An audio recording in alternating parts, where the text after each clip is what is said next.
కొత్తగూడెం జిల్లా తాలిపేరు ప్రాజెక్టుకు భారీగా వరద వచ్చి చేరుతోంది. దీంతో అప్రమత్తమైన అధికారులు ప్రాజెక్టులో 24 గేట్లు ఎత్తి నీటిని దిగువకు విడుదల చేశారు. తాలిపేరు ప్రాజెక్టులో వరద పరిస్థితిని ఎప్పటికప్పుడు అధికారులు పర్యవేక్షిస్తున్నారు.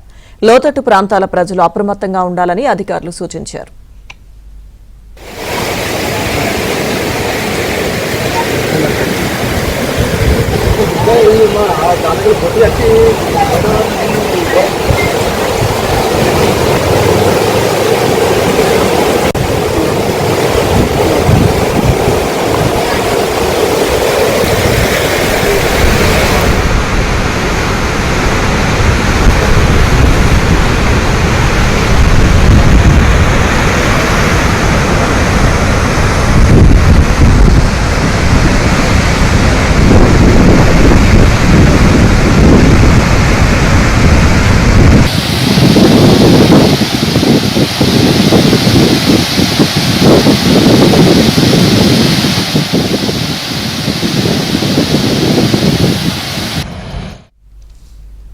భద్రాద్రి కొత్తగూడెం జిల్లాలో భారీ వర్షాలకు సంబంధించిన పూర్తి అప్డేట్స్ ఖమ్మం మున్నేరు వాగు నుంచి మా ప్రతినిధి శ్రీధర్ అడిగి తెలుసుకుందాం. శ్రీధర్, లక్ష్మీదుర్గ ఖమ్మం జిల్లా వ్యాప్తంగా ఎడతెరిపి లేకుండా కుండపోతగా వర్షం కురుస్తుంది. ఒక సత్తుపల్లిలోనే నిన్న ఉదయం నుంచి ఇప్పటి వరకు 17 సెంటీమీటర్ల వర్షపాతం నమోదైంది. మిగిలిన ప్రాంతాల్లో 2 సెంటీమీటర్ల నుంచి 6 సెంటీమీటర్ల వరకు కూడా వర్షపాతం నమోదైన పరిస్థితి ఖమ్మం జిల్లా వ్యాప్తంగా ఉంది. జిల్లా వ్యాప్తంగా కూడా ఎడతెరిపి లేకుండా వర్షం కురుస్తుంది. ఇప్పటికే గత కొద్ది రోజులుగా కురుస్తున్న భారీ వర్షాలకు జిల్లాలో ఉన్న జలాశయాలన్నీ కూడా పాలేరు, వైరా, లంకాసాగర్ రిజర్వాయర్లన్నీ కూడా పూర్తిస్థాయి నీటి మట్టానికి చేరుకున్నాయి. ఈ వర్షాలకు ఆ పూర్తిస్థాయి నీటి మట్టాన్ని దాటి కూడా ఈ రిజర్వాయర్ల వద్ద వరద ప్రవాహం అలుగులు ప్రవహించే పరిస్థితి ఖమ్మం జిల్లాలో ఉంది.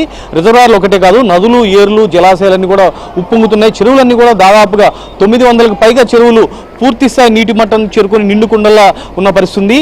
వినాయక పర్వదినోత్సవం సందర్భంగా ఈ రోజు నుంచి వినాయకుడి నిమజ్జనోత్సవ కార్యక్రమం జరుగుతుంటుంది. ఈ క్రమంగా వినాయక నిమజ్జనోత్సవానికి చెరువుల దగ్గరికి, వాగుల దగ్గరికి జనం పెద్ద సంఖ్యలో తరలివెళ్లడంతో వాళ్ళందరినీ కూడా కంట్రోల్ చేసేందుకు పోలీస్ యంత్రాంగం పటిష్టమైన ఏర్పాట్లు చేసింది. జిల్లా వ్యాప్తంగా కూడా ఇంకా కొన్ని ప్రాంతాల్లో వర్షం పడుతున్న పరిస్థితి అయితే ఉంది.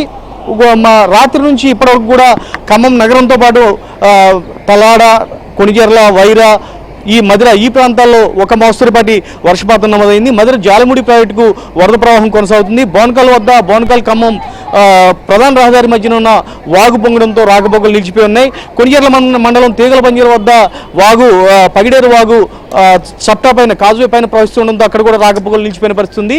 జిల్లా వ్యాప్తంగా కూడా ఇదే పరిస్థితి ఉంది. అనేక వాగులు ఉప్పొంగుతున్నాయి. పగిడేరు, కట్టలేరు, జాలిముడి, నిమ్మవాగు, వైరా నది ఇవన్నీ కూడా ఉధృతంగా ప్రవహిస్తున్న పరిస్థితి మనకి ఖమ్మం జిల్లాలో కనబడుతుంది. మరో 2 రోజుల పాటు ఇదే రకమైన పరిస్థితి ఉంటుందని చెప్పేసి వాతావరణ శాఖ అధికారులు హెచ్చరికలు జారీ చేసిన నేపథ్యంలో జిల్లాకు సంబంధించిన రాష్ట్ర వ్యవసాయ శాఖ మంత్రి తుమ్మల నాగేశ్వరరావు జిల్లా అధికార యంత్రాంగంతో సమీక్ష నిర్వహించారు. మిగిలిన ఇద్దరు మంత్రులు కూడా రెవెన్యూ శాఖ మంత్రి పొంగులేటి శ్రీనివాసరెడ్డి, ఉప ముఖ్యమంత్రి బట్టి విక్రమార్క కూడా సమీక్ష నిర్వహించి అటు మధిరలో పరిస్థితిని, ఇటు ఖమ్మం వరకు ఉన్న వాతావరణ పరిస్థితి పైన, వరద ప్రవాహం పైన, మున్నేటికి వస్తున్న వరద ప్రవాహం పైన కూడా సమీక్ష జరపడం జరిగింది. అధికార యంత్రాంగం అప్రమత్తంగా ఉండాలి, అత్యవసరమైన సహాయ చర్యలు చేపట్టాలని చెప్పేసి మంత్రులు అధికార యంత్రాంగాన్ని ఆదేశించడం జరిగింది. మున్నేటికి ఎగువ ప్రాంతంలో, పై భాగాల్లో కూడా, పై ప్రాంతంలో కూడా భారీ వర్షాలు నమోదవుతున్న నేపథ్యంలో, కురుస్తున్న నేపథ్యంలో మున్నేరు, ఆకేర్లు కూడా వరద ప్రవాహం కొనసాగుతుంది. మున్నేరుకి ఇంకా వరద పెరిగే అవకాశం ఉందని చెప్పేసి అధికారులు అంచనా వేస్తున్న పరిస్థితి ఉంది. మున్నేరుకి గత ఏడాది ఎవరు చూడని విధంగా, ఇప్పుడు కనివిని ఎరగని రీతిలో ముప్పు ముంచుకొచ్చి ఖమ్మం నగరం దాదాపుగా సగానికి పైగా నీట మునిగిన నేపథ్యంలో మరోసారి అటువంటి పరిస్థితి రాకుండా ఉండాలి. ఈసారి ఎవరు కూడా నిరాశ్రయులు అవడానికి, విలువైన ఆస్తులు కోల్పోవడానికి వీలు లేకుండా ముందస్తు తక్షణ చర్యలు చేపట్టాలని చెప్పేసి వ్యవసాయ శాఖ మంత్రి తుమ్మల నాగేశ్వరరావు అధికార యంత్రాంగాన్ని ఆదేశించారు. ఖమ్మం నగరానికి సమీపంలో ఉన్న 12 డివిజన్లలో కూడా అధికారులు పర్యటిస్తూ ఎప్పటికప్పుడు స్థానికులను అప్రమత్తం చేస్తున్నారు. మున్నేటి పరిస్థితిని స్థానికులకు తెలియజేస్తున్నారు. అత్యవసరమైన పరిస్థితి వస్తే, మున్నేటికి ముప్పు వస్తే ముందుగా ఏ ప్రాంతాలు నీట మునుగుతాయో గుర్తించి ఆ ప్రాంతాలకు సంబంధించిన ప్రజలను పునరావాస కేంద్రాలకు తరలించేందుకు ఏర్పాట్లు చేశారు. అత్యవసరమైన తక్షణమైన సహాయ చర్యలను కూడా చేపట్టేందుకు సిద్ధం చేశారు. ఖమ్మం నగరానికి సమీపంలో ఇప్పటికే స్వర్ణభారతి కళ్యాణ మండపం, నయా బజార్ కాలేజీతో పాటు మహిళా డిగ్రీ కాలేజీలో పునరావాస కేంద్రాలు ఏర్పాటు చేసేందుకు అధికారులు ఏర్పాటు చేశారు. పునరావాస కేంద్రాల వద్ద కూడా అన్ని రకాల ఏర్పాట్లు చేసి సౌకర్యాలు కల్పించి స్థానికులు తరలించేందుకు చర్యలు తీసుకున్న పరిస్థితి మనకి ఖమ్మం నగరంలో కనిపిస్తుంది. ఇటు ఖమ్మం నగరమే కాదు, మిగిలిన ప్రాంతాల్లో అత్యధిక స్థాయిలో ఏ ప్రాంతాల్లో వర్షపాతం నమోదవుతుందో ఆ ప్రాంతాల్లో ఎక్కడైనా వాగులు పొంగి రాకపోకలకు అంతరాయం ఏర్పడితే దారులు మళ్లించి మరొక ప్రాంతం నుంచి రాకపోకలు కొనసాగించే విధంగా పోలీసు యంత్రాంగం చర్యలు తీసుకుంటుంది. వాగులు ఉధృతంగా ప్రవహిస్తున్న చోట ఎవరు కూడా వాగులు దాటి రావడానికి వీల్లేదని చెప్పేసి హెచ్చరికలు జారీ చేస్తున్నారు. ఖమ్మం కొనకల్ ప్రధాన రహదారిపైన ప్రవహిస్తున్న వరద ప్రవాహాన్ని కొద్దిసేపటి క్రితం ఖమ్మం కలెక్టర్ పరిశీలించడం జరిగింది. ఆయన స్వయంగా అక్కడికి వెళ్ళి ఆ వరద ఉధృతిని పరిశీలించి ఎవరు కూడా రాకపోకలు కొనసాగించడానికి వీల్లేదు, ఇటువంటి పరిస్థితి మరెక్కడున్న జిల్లాలో ఏ రకమైన పరిస్థితి ఉన్నా కూడా అక్కడ రాకపోకలు నిలిపేసి ప్రత్యామ్నాయ మార్గాల ద్వారా రవాణాని కొనసాగించాలని చెప్పేసి జిల్లా కలెక్టర్ ఆదేశించడం జరిగింది.